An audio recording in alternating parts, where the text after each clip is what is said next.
Subscribe and share my channel Sudarsana. శ్రీమాత్రే నమః. శ్రీ గురుభ్యో నమః. శ్రీమద్దేవి భాగవతము 12వ స్కందము. మణిద్వీప వర్ణనము.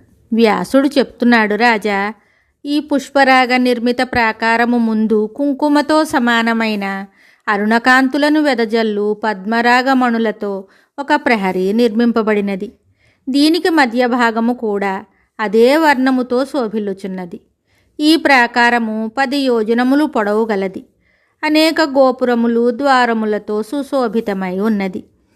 రాజా, ఇచ్చటనున్న 100 కొలది మండపములు పద్మరాగమణులతో స్తంభములతో కూడి ఉన్నవి. దీనికి మధ్య భూమియందు అనేక ఆయుధములను ధరించి రత్నభూషణములతో అలంకరింపబడి వీరవేషధారులైన 64 కళలు ఇక్కడ నివసించును. ఈ కళలకు ఒక్కొక్క దానికి వేరువేరుగా ఒక్కొక్క లోకము కలదు. ఆ లోకములకు ఆయా కళలు అధీశ్వరములు. అచ్చటనున్న వస్తువులన్నీయును పద్మరాగమణులచే చేయబడినవి.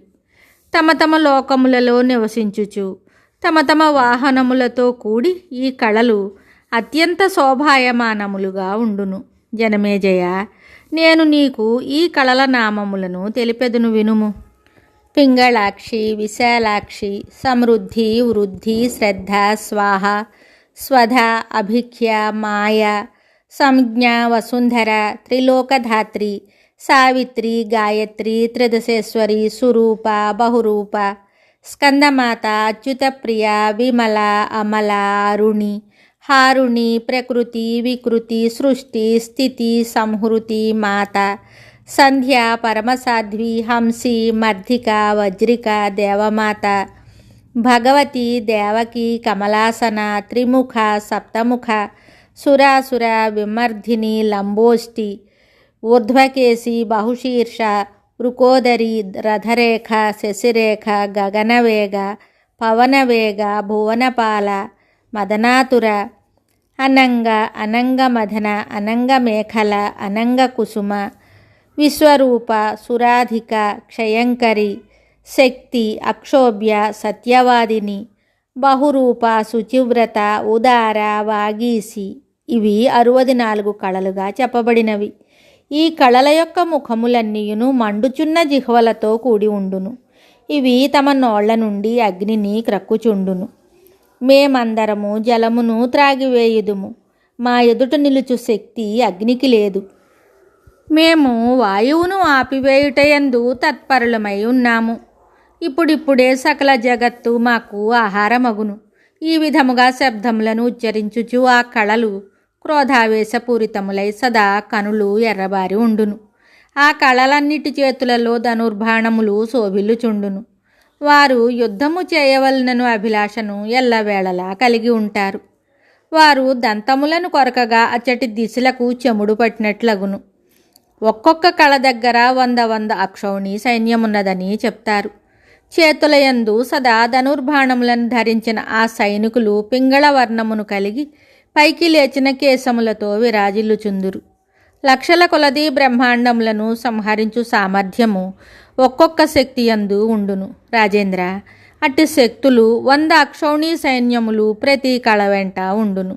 ఈ జగత్తున వారేమి చెయ్యలేరు అని చెప్పుట నా శక్తికి మించినది. ఈ పద్మరాగ నిర్మిత ప్రాకారము లోపల ఎల్లవేళలా యుద్ధ సామగ్రి అంతయును సన్నద్ధముగా నుండును. ఇచటి రథములు, ఏనుగులు, గుర్రములు, శస్త్రములు, గణములను లెక్కింప వశముగాదు. రాజా, ఈ పద్మరాగమయ ప్రాకారమునకు ముందు గోమేధ రత్నములతో నిర్మింపబడి 10 యోజనములు గల ఒక మహాప్రాకారము కలదు. దీని కాంతి జపాకుసుమముల వలె భాసిల్లుచుండును. దీని మధ్య భాగము కూడా అట్టి వర్ణముతోనే సుశోభితమై ఉండును. గోమేధ ప్రాకారము వంటి వర్ణన వలనే అచ్చటి భవనములు మొదలగునవి కలవు. పక్షులు శ్రేష్టములైన స్తంభములు, వృక్షములు, దిగుడు బావులు, సరోవరములు, ఇవి అన్నీయును కూడా గోమేధమణులతోనే నిర్మించబడినవి. అన్నిటి ఆకారములు కుంకుమతో సమానమైన ఎరుపును కలిగి ఉండును. ఈ ప్రాకారమునకు మధ్య భాగమునందు 32 ప్రసిద్ధమైన మహాశక్తులు లేక దేవీమణులు నివసించెదరు. ఈ దేవీమణుల హస్తములందు నానా విధములైన అస్త్రశస్త్రములు శోభిల్లుచుండును. ఇవి అన్నియును గోమేధమణులతో అలంకరింపబడినవి. ఒక్కొక్క లోకమునందు నివసించు ఈ దేవీమణులు నలుమూలలా చుట్టి ఉంటారు.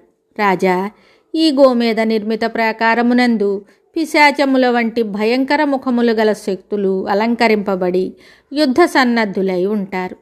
తన లోకమునందు నివసించు పురుషుల ద్వారా చక్రములను చేబూనిన ఆ శక్తులకు నిత్యము పూజలు జరుగుచుండును.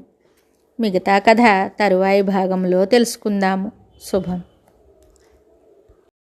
Subscribe and share my channel Sudarsana.